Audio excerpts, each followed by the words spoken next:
ভারতের ভূখণ্ডে অনুপ্রবেশের চেষ্টার সময় বাংলাদেশ পুলিশের সিনিয়র এক কর্মকর্তাকে আটক করা হয়েছে বলে দাবি করেছে দেশটির সীমান্তরক্ষী বাহিনী বিএসএফ।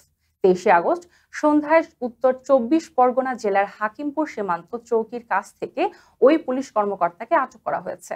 বিএসএফ জানায়, সন্ধ্যা 6টা থেকে 7টার মধ্যে নিয়মিত টহলের সময় ওই কর্মকর্তাকে সন্দেহভাজনভাবে সীমান্ত অতিক্রম করতে দেখে আটক করা হয়।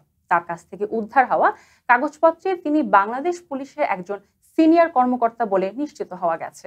তবে তদন্তের স্বার্থে তার নাম পরিচয় প্রকাশ করা হয়নি। পরে তাকে জিজ্ঞাসাবাদের জন্য পশ্চিমবঙ্গ পুলিশের কাছে হস্তান্তর করা হয়। ভারতীয় কর্মকর্তা জানান, এই ধরনের ঘটনা অত্যন্ত বিরল। এর আগে কোনো দায়িত্বে থাকা বাংলাদেশি পুলিশ কর্মকর্তা ভারতীয় ভূখণ্ডে এভাবে প্রবেশ করতে গিয়ে ধরা পড়েননি।